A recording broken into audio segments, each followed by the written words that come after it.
Welcome to the Taking the Lead podcast, where we empower people to be unstoppable. I'm Christina Hepner with my co-hosts Leslie Haskins and Timothy Cuneo. Timothy, you have been traveling so much. Yes, I just got back from the El Paso 5 Points dinner in the dark last Saturday night, and boy, did we have a big crowd, and we had a blast. We raised a lot of money for Leader Dog and the community. And boy, those people are very lively down there in El Paso, and the food was amazing. I'm still stuffed. Ooh, what did you have? Look, I'm all interested in the food. I went to this place called Hallelujah Barbecue. It was the best barbecue I've ever had in my life. And the Mexican food, of course, because you're right there by the border, was fresh and just off the chain. Off the chain. Off the chain. Yeah. About the only difficult thing I had is El Paso is in the middle of the desert, so Glacier had no grass. So we had like lava rocks. And so how did that work? Did she accommodate?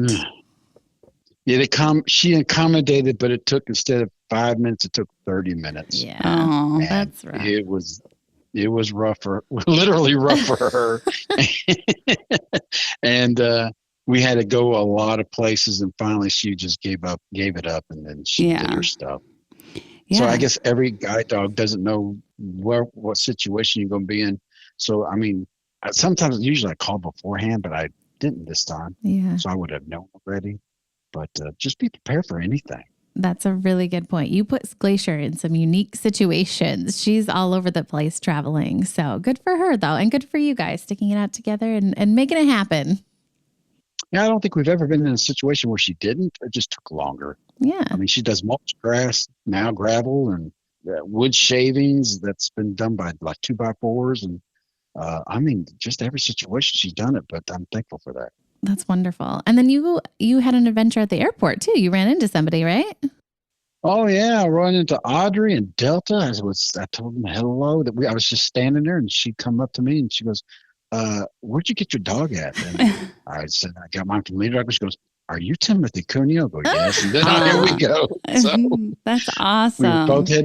You're both headed to Dallas. So it was great to see Audrey and Delta. Delta's a pretty golden retriever. Yeah. Were you on a Delta flight?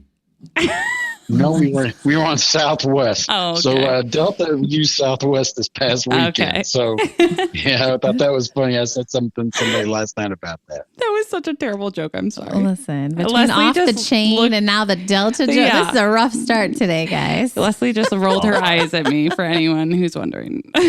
She always rolls her eyes at you. No, I know. Listen, I got to keep you two in line. Well, that's awesome. It sounds like it was a very... What? Wait a minute now. Listen, Timothy. Shh.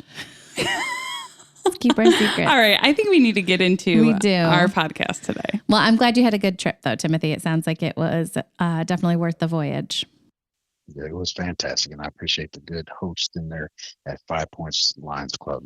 That's wonderful. And thank you for continuing to go and represent Leader Dog. It's amazing the work that you are doing. And you and Glacier keep getting into some different situations, but you keep coming out ahead. So that's wonderful. Yeah, thank you. Absolutely. All right. Well, today's guest is somebody we have spoken about quite regularly on this podcast. And now we are so delighted that she is joining us as a guest. Yes, today we're joined by Dr. Gail McRae, a theriogenologist whose journey has taken her across continents in pursuit of advancing canine reproduction science. After falling in love with Australia during a study abroad semester, she returned to complete her veterinary degree at the University of Sydney. Now, back in the States, Dr. McRae dedicated herself to reproductive medicine, eventually securing the prestigious AKC CHF-sponsored residency at the Ohio State University. There, she completed groundbreaking research on female canine infertility while earning her master's degree and achieving board certification as a theriogenologist. And that's just a fancy term for veterinary reproduction specialist, but that is a big job. And now she's bringing her expertise to Leader Dogs for the Blind, where she serves as Assistant Director of Canine Health and Reproduction, overseeing their vital breeding program that helps provide guide dogs to people who are blind or low vision. Dr. McRae, sounds like you've been a busy, busy person in your past. So let's talk about, let us know a little bit more about yourself. Yeah, I am a Canadian American, originally born in Canada. I love theriogenology. That's a very polarizing kind of topic because, of course, reproduction. There's a lot of things that are more taboo to talk about, but it takes a particular person to say, yep, this is what I want to do with my life. I want to make sure that we can help moms and dads and make healthy babies and hopefully one day, in my instance, make future guide dogs. Yeah, that is amazing. And since you've been here, there was so much hype for you coming here because Oh my goodness. we have never had this in the history of Leader Dog. Can you kind of walk us through? I mean, I'm sure you've done so much in your short amount of time here, but what does a typical day look like managing a breeding colony here at Leader? Yeah, that is a loaded question. Yeah. So you can start with making breed decisions. So I'll start there. So when I have a mom that comes into heat, she's ready to be bred. I have to make a decision on what dad to use, what leader dog dad, or if I'm going to get semen shipped from other places, other guide dog schools, other service dog schools, and to share our genetics and hopefully make a better guide dog in the future and balance things out. So that currently looks like me looking through the dog, looking through her history. Has she been bred before? Has she had litters before? And then in addition to that, am I going to, I look at their pedigree. We have oftentimes 5 generations of knowledge of these dogs in their past and who their grandparents are, the great grandparents are, et cetera, et cetera. So I take that and then their behaviors. And then I also take their genetic testing and their health, and I try to pair them to a father. So that is one of the aspects of my job that I do. So that is very exciting and very challenging. Eventually, we will be moving to, I don't know if you've mentioned it before, to the IWDR, which is the International Working Dog Registry. And that will simplify things because it'll all be in one place, and it can be a lot less of me looking at different places to find things, but it's all in one area, and I can set up test matings and I can see the outcome, and it's very helpful. That's so exciting. So, Dr. McRae, so say if a dog's got an allergy, is that passed on to their next offspring, or is that something that we can find out in that strain and be able to, maybe kind of get that out of that strain? I think if I had the knowledge to breed out allergies, I would be a very rich woman. And the reason for that is because when I look at a genetic trait, it's not only how it's passed on in its genetics, inheritable, but it's how the environment interacts with this dog as well. So there's the nature and the nurture. And there's something I can look at. It's called heritability. So the likelihood of this gene or this trait that you're seeing, such as skin allergies, being passed on to the offspring. And so with that, it's not necessarily that if I breed a dog that doesn't have skin allergies to another dog that doesn't have skin allergies, that does not mean that their offspring will not have skin allergies, unfortunately. I can decrease it. So if I have a dog that has really bad skin allergies, I'm probably not going to use them for breeding. But otherwise, I have to take a lot of other things into consideration. I can imagine. I mean, that's such a complex job that you have. And it does sound like the IWDR will be helpful, less of a scavenger hunt in this process. So that's very exciting. And we have talked about it a little bit here and there and the impact that that's going to have. And really just all of the efforts that our team has made up to this point to get all of our information into there. But as Christina mentioned, there has been a lot of hype about your role and you coming, and you've only been here for a short amount of time, but we've already heard the drastic impact that you've had.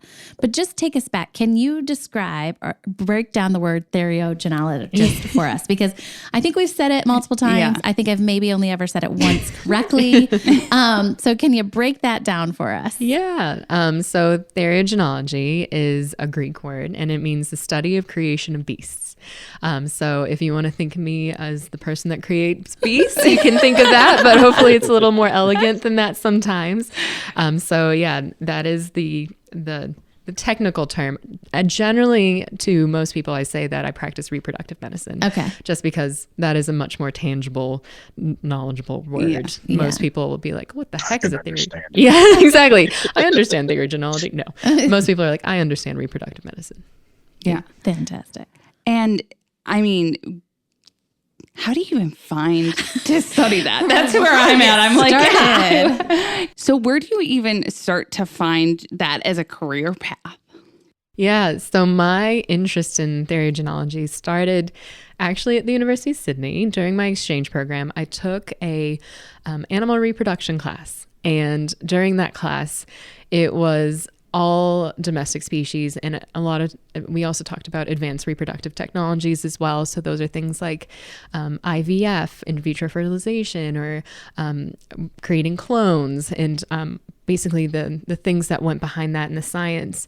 And to me, that was really interesting, but also ethically, how can I be part of a conversation? And I'm really big on preventative medicine, preventative measures. I'm trying to make a healthy dog. So why not try to prevent certain things and create the best product possible or the best dog possible by starting with mom and dad and trying to make it a good puppy? That's such a good point of view. And so did you ever see yourself, like, what was your dream career with this background? Yeah. Did you see yourself at a guide dog organization? Oh gosh. Yeah. I was kind of up in the air. I really like academics, and that is not, again, a common thing for people to say. No, good for you. Some people have to. But I don't like all aspects of academics, but I do like teaching a lot.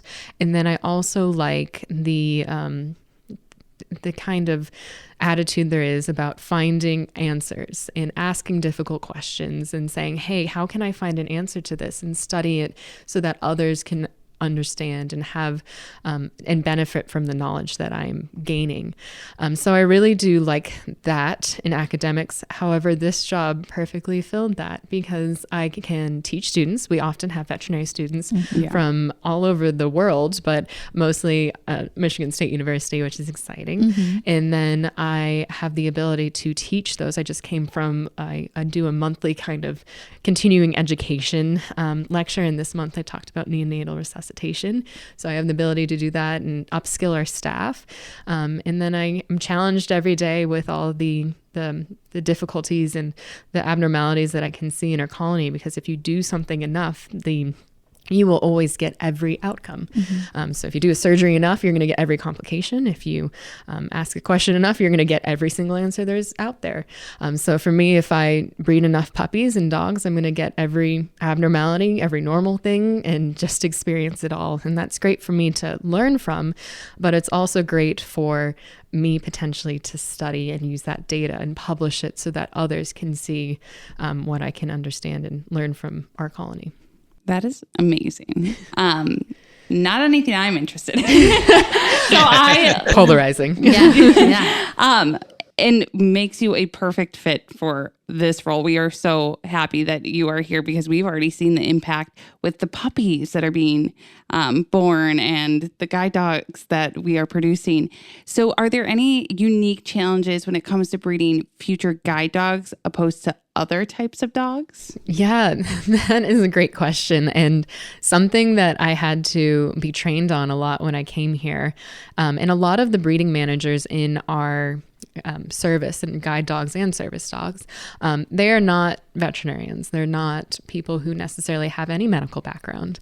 And so learning from them is a very interesting scope because I'm learning from people who don't have that knowledge and background, but I'm happy to learn from everyone. Everyone has something to teach me, and I'm very excited about that. The biggest change though for me is that I did a lot of conformation breeding and agility and things like that with other canines.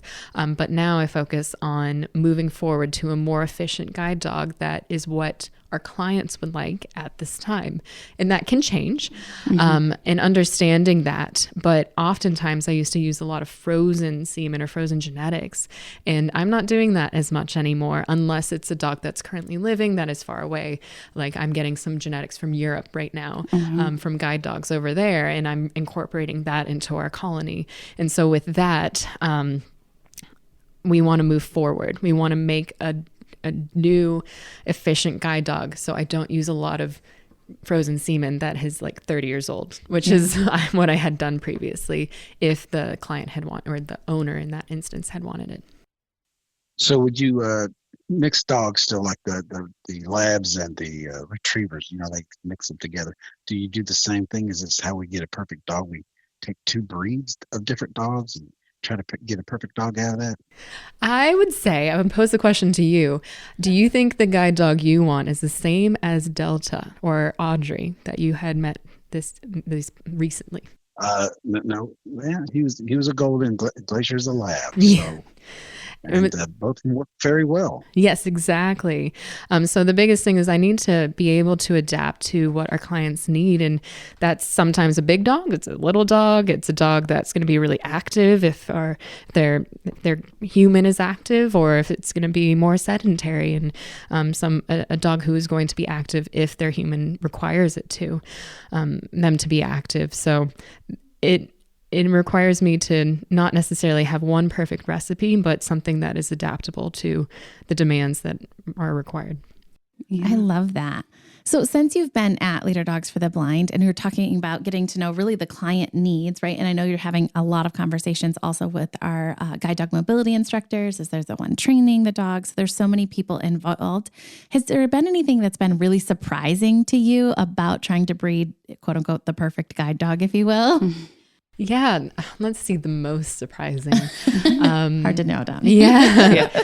And there's a lot of discussion about body sensitivity in harnesses, and that's something that I've been talking to our training department, particularly Tina and Emily, about, is looking at how our harnesses are working, how's the dog working, are there things that we can do genetically on my side to reduce body sensitivity? And there is a genetic component, but it's not 100% genetics, just like our skin allergies.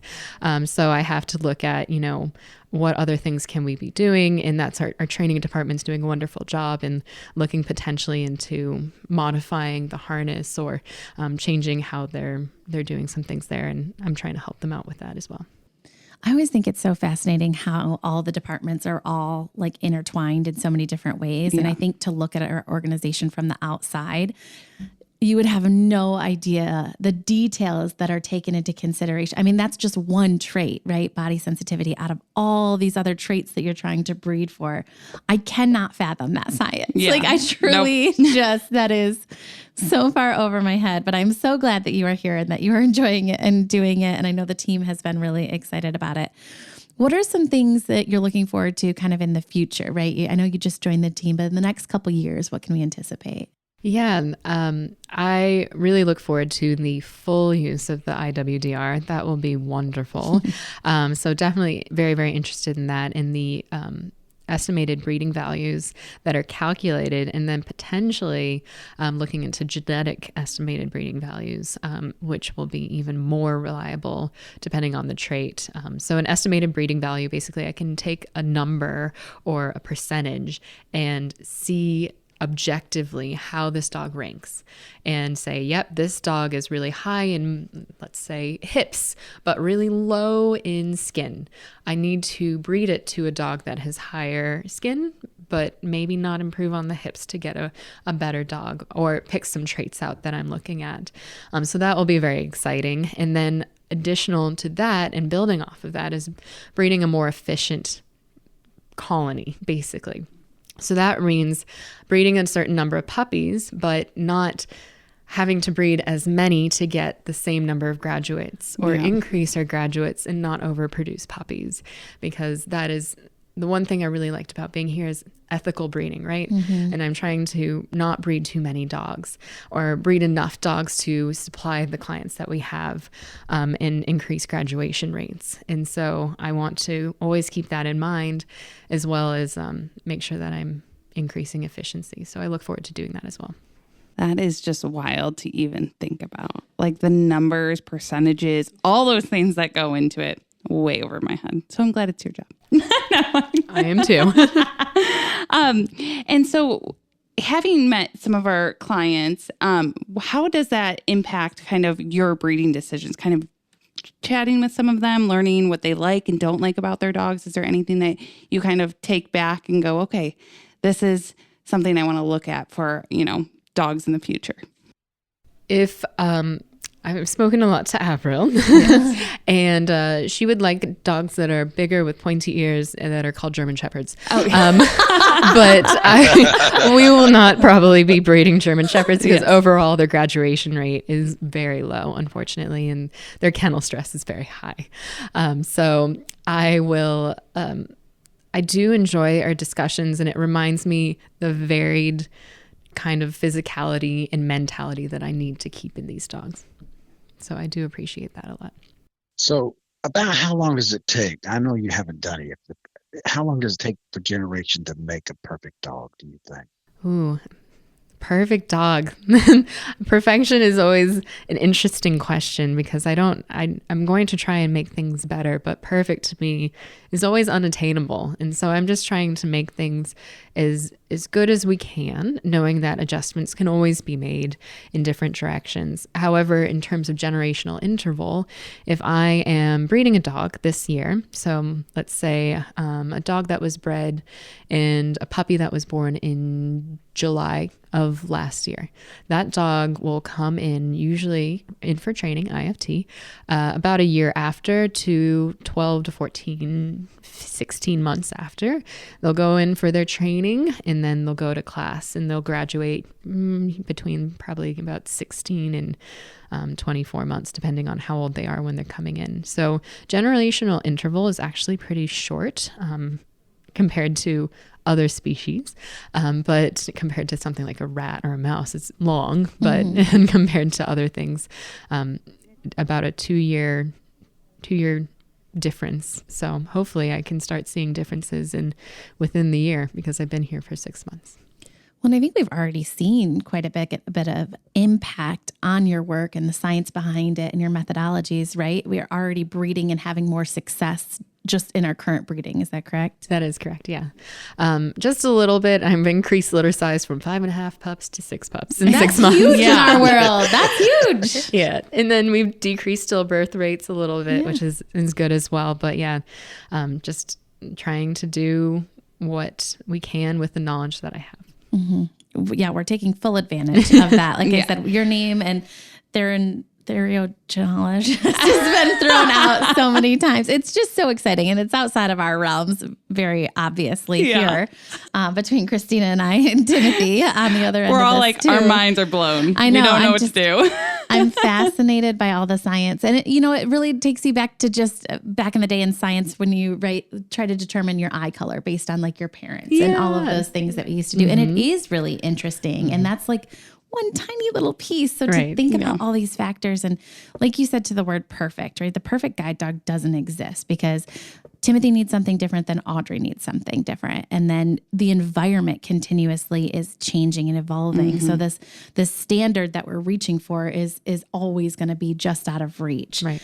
Which I would imagine on your end is always exciting, right? Like you're never going to, maybe that's disappointing. I don't know, but I would think it's always exciting. Yeah. Like there's always more to achieve or something new to learn. Yep, absolutely. I am someone who's very interested in always learning and always making sure that I am doing the best that I can. And I know it's not going to be perfect, but hopefully I can help as many people as possible by creating little good guide dogs. Yeah. Now, And if you can make a guide dog that doesn't snore, that'd be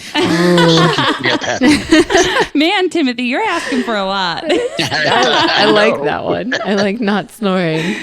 Oh, that's so cute. Yeah, nobody calling about like kids or their husbands or anything like that. People are going to be like, "And can you make this? Can you make this?" Oh no.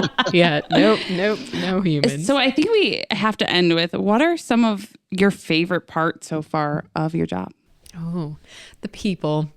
I mean, and that sounds like a broken record or like something you always ask or you can say, but yeah, I really do. The team is wonderful. Everyone I've worked with is very interested, and as someone who's done some teaching in the academic setting, it makes me it's teaching a person who wants to learn is so much better than teaching a person who just does not want to be there.